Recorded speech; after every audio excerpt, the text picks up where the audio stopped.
Hey guys আসসালামু আলাইকুম নমস্কাৰ আশা কৰিছোঁ সকলোৱে ভালে আছে আৰু সকলোকে মোৰ চেনেললৈ স্বাগতম জনাইছোঁ। তো গাইজ আজি মই এটা ক্ষীৰ ৰেচিপি আপোনালোকৰ লগত শ্বেয়াৰ কৰিম। তো সকলোৱে ক্ষীৰ বনাবই জানে, বাট মই মোৰ পদ্ধতিৰে মই আপোনালোকৰ লগত শ্বেয়াৰ কৰিম। তো যদি ভাল লাগে মোৰ চেনেলটো ছাবস্ক্ৰাইব কৰি দিব আৰু সাইডত দিয়া বেল আইকনটো প্ৰেছ কৰি দিব, যাতে মই যেতিয়াই নতুন ভিডিঅ' আপলোড কৰোঁ আপোনালোকে সবৰ আগতে গম পায়। তো বলক ৰেচিপিটো চাই লওঁ। আৰু গাইজ মোৰ এটা মেকআপৰ চেনেলো আছে, আপোনালোকে প্লিজ ছাবস্ক্ৰাইব কৰি ল'ব আৰু লিংকটো মই তলত ডিছক্ৰিপশ্যন বক্সত মেনশ্যন কৰি দিম। তো আপোনালোকে চাই ল'ব। তো ইয়াতে মই 3 লিটাৰ গাখীৰ ব্যৱহাৰ কৰিছোঁ আৰু গাখীৰখিনি উতলাই লৈছোঁ। তাৰপিছত মই ইয়াতে 4-5টা বগা ইলাইচি দি দিছোঁ। তো আপোনালোকে কম বেছি কৰি ল'ব পাৰে। তো মই ইয়াতে 3 লিটাৰ গাখীৰ ব্যৱহাৰ কৰিছোঁ আৰু ইয়াতে মই জহা চাউল ব্যৱহাৰ কৰিছোঁ আৰু সৰু চাহ খোৱা কাপৰ মই 1.5 কাপ চাউল ইয়াতে ব্যৱহাৰ কৰিছোঁ। 1.5 কাপৰ অলপ কমেই হ'ব। তো চাউলখিনি মই ভালকৈ ধুই লৈছোঁ। তো আপোনালোকে কম বেছি কৰিব পাৰে, বাট ক্ষীৰত চাউল যিমান কম হ'ব ক্ষীৰ খাবলৈ সিমান টেষ্টি হ'ব। তো ইয়াতে মই গাখীৰ ভালকৈ উতলাই লৈছোঁ। তাৰপিছত মই চাউলখিনি ইয়াতে দি দিছোঁ। যেহেতু এইটো ক্ষীৰ মই ঈদত বনাইছিলোঁ, চ' মই ইয়াতে একো পানী চানি ব্যৱহাৰ কৰা নাই আৰু চাউলৰ পৰিমাণ মই বহুত কম ব্যৱহাৰ কৰিছোঁ, কাৰণ যাতে ক্ষীৰখিনি খাবলৈও টেষ্টি হয়। তো সেইকাৰণে মই ইয়াতে পেকেট গাখীৰ ব্যৱহাৰ কৰিছোঁ। তো আপোনালোকে ঘৰৰ গাখীৰো ব্যৱহাৰ কৰিব পাৰে। তো মই ইয়াতে পেকেট গাখীৰ ব্যৱহাৰ কৰিছোঁ।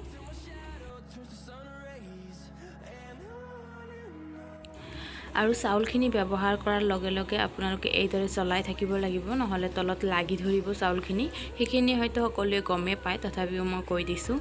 আৰু মই একেবাৰে গেছ ল' ফ্লেমত ৰাখিয়ে মই ক্ষীৰ বনাওঁ, নহ'লে কেতিয়াবা এনেকুৱা হৈ যায় গাখীৰ শুকাই যায় বাট চাউলখিনি বইল নহয়ে। তো সেইকাৰণে একেবাৰে মই ল' ফ্লেমত ৰাখিছোঁ, যাতে চাউলখিনিও ধুনীয়াকৈ বইল হৈ যায় আৰু গাখীৰৰ পৰিমাণটোও সোনকালে কম নহয়। সেইকাৰণে মই একেবাৰে ল' ফ্লেমত দিয়ে ক্ষীৰ বনাওঁ। তো আপোনালোকেও ট্ৰাই কৰিব এইদৰে বনোৱাৰ। আৰু এয়া লাহে লাহে দেখিছেনে মোৰ চাউলখিনি লাহে লাহে বইল হৈ ডাঙৰ হৈ আছে। তো মোৰ ওচৰত ইমান জহা চাউল নাছিলে, মই ঘৰৰ পৰা অলপ লৈ আহিছিলোঁ, বাট ঈদত ঘৰত যোৱাৰ কথা আছিলে। মই ভাবিছিলোঁ আৰু লৈ আহিম, আৰু আমি থাকোঁ ৰাজস্থানত আৰু ইয়াতে জহা চাউল নাপায়ে আৰু ক্ষীৰ বনোৱা চাউলো ইয়াতে ডাঙৰ পায়। তো মই ঘৰৰ পৰা লৈ অহা অলপ জহা চাউল আছিলে, সেইখিনি মই ব্যৱহাৰ কৰিছোঁ। আৰু মই এইদৰে মাজে মাজে চাই থাকিম চাউলখিনি বইল হৈছেনে নাই। তো আপোনালোকে এটা দুটা চাউল এইদৰে উঠাই ল'ব আৰু এইদৰে হাতেদি প্ৰেছ কৰি চাই ল'ব। যদি আৰু অলপ হ'বলৈ আছে তেনেহ'লে আৰু অলপ চলাই থাকিব। আৰু এতিয়াও মই কিন্তু গেছ ল' ফ্লেমতে ৰাখিছোঁ আৰু মই একেবাৰে লাষ্টত মই হাই ফ্লেমত দি দিম। এতিয়া মই যেতিয়ালৈকে মই চেনি ব্যৱহাৰ নকৰোঁ তেতিয়ালৈ মই ল' ফ্লেমতে ৰাখিছোঁ। আৰু এইদৰে মাজে মাজে মই চাইও গৈ আছোঁ যে চাউলখিনি বইল হৈছে নেকি। তো আপোনালোকেও এইদৰে কৰি ল'ব। আৰু এয়া দেখিছেনে লাহে লাহে ক্ষীৰখিনিও গাঢ় হৈ আছে আৰু চাউলখিনিও লাহে লাহে ডাঙৰ হৈ আছে। তো মোৰ ক্ষীৰ বনাওঁতে বহুত টাইম লাগে, কাৰণ মই একেবাৰে ল' ফ্লেমত মই বনাই থাকোঁ, যাতে মানে চাউলখিনিও ভালদৰে বইল হৈ যায় আৰু গাখীৰখিনিও শুকাই নাযায়। তো মই লাহে লাহে বহুত হেৰি কৰি বনাই থাকোঁ। তো এতিয়া মই ইয়াতে দি দিম চেনি। মোৰ 80% হৈয়ে গৈছে ক্ষীৰ। তো এতিয়া মই ইয়াতে ব্যৱহাৰ কৰিম চেনি। আৰু চেনি মই মোৰ সোৱাদ অনুযায়ী মই দি দিছোঁ। আপোনালোকৰ হিচাপত কম বেছি খায়, আপোনালোকে সেইটো হিচাপত দি দিব। তো মই ইয়াতে মিডিয়াম খাওঁ, তো প্ৰথমতে মই অলপ দি লওঁ, তাৰপিছত আকৌ মই টেষ্ট কৰি আকৌ মই অলপ দি দিওঁ। তো এনেকৈ মই চেনি ব্যৱহাৰ কৰোঁ, যাতে বেছি হৈ নাযায়, কাৰণ ক্ষীৰত যদি চেনি বেছি হৈ যায় তেনেহ'লে খাবলৈ একেবাৰে টেষ্ট নোহোৱা হৈ যায় আৰু গাখীৰৰ এটা স্মেল আহে, সেইটোও নাইকিয়া হৈ যায়। তো সেইকাৰণে মই ইয়াতে একেবাৰে অলপকৈ প্ৰথমত দি লওঁ, আকৌ টেষ্ট কৰি তাৰপিছত আৰু অলপ দি দিওঁ। আপোনালোকেও এইটো টিপছ ব্যৱহাৰ কৰিবচোন। আৰু আনফালে মই ইয়াতে গাখীৰ গৰম হ'বলৈ দিছোঁ, কাৰণ মোৰ ক্ষীৰখিনি গাঢ় লাগিছে। তো সেইকাৰণে মই আৰু অলপ গাখীৰ ইয়াতে ব্যৱহাৰ কৰিম। তো সেইকাৰণে মই আনফালে গাখীৰো গৰম হ'বলৈ দিছোঁ। আৰু ইয়াতে আপোনালোকে দেখিছেনে মোৰ চাউলখিনি একদম ধুনীয়াকৈ বইল হৈ গৈছে।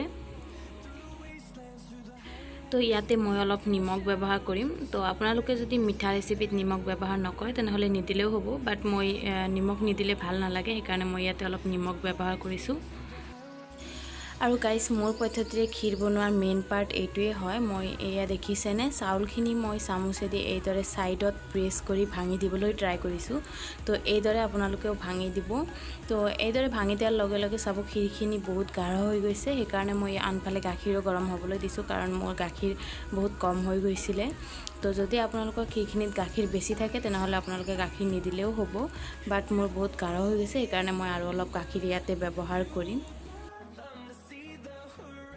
তো গাইছ ইয়াতে মই আৰু 2-3 চামুচমান গাখীৰ ব্যৱহাৰ কৰিছোঁ। আৰু মই আপোনালোকক একেবাৰে স্কিপ কৰি দেখুওৱা নাই, যাতে আপোনালোকে ভালদৰে বুজি পায়। আৰু এইদৰে মোৰ পদ্ধতিৰে বনাই চাবচোন আৰু ঘৰত সকলোকে দিবচোন, বহুত টেষ্টি হয় খাবলৈ।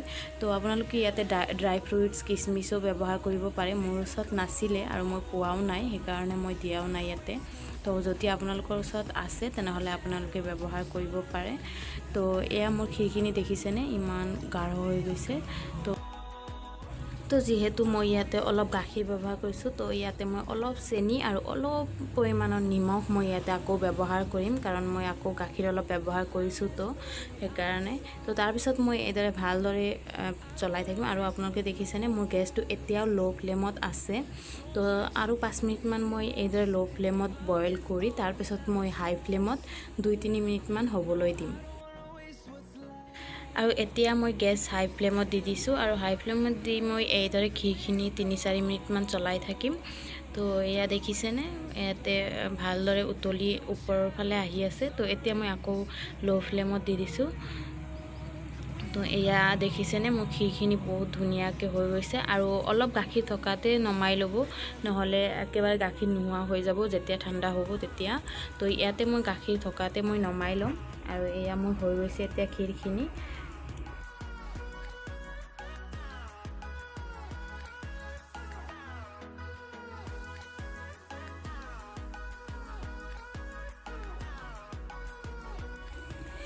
তো গাইজ এইদৰে আপোনালোকে বনাই খাই চাবচোন, কেনেকুৱা পালে মোক তলত কমেণ্ট কৰি নিশ্চয় জনাব। আৰু এয়া দেখিছেনে অলপ ঠাণ্ডা হৈ যোৱাৰ পিছত গাখীৰখিনি কম হৈ যাই আছে। তো এইদৰে আপোনালোকে একবাৰ ট্ৰাই কৰি চাব, ঘৰত সকলোকে খুৱাব। তো আই হোপ আপোনালোকৰ এইটো ৰেচিপি ভাল লাগিছে আৰু আপোনালোকৰ কাৰণে হেল্পফুল হৈছে। যদি আপোনালোকৰ এইটো ৰেচিপি ভাল লাগে মোৰ চেনেলটো নিশ্চয় ছাবস্ক্ৰাইব কৰিব, আৰু ছাইডত দিয়া বেল আইকনটো প্ৰেছ কৰি ল'ব। তো মই আপোনালোকক লগ পাম আৰু এটা নতুন ৰেচিপি লৈ। তো তেতিয়ালৈকে বাই বাই, টেক কেয়াৰ।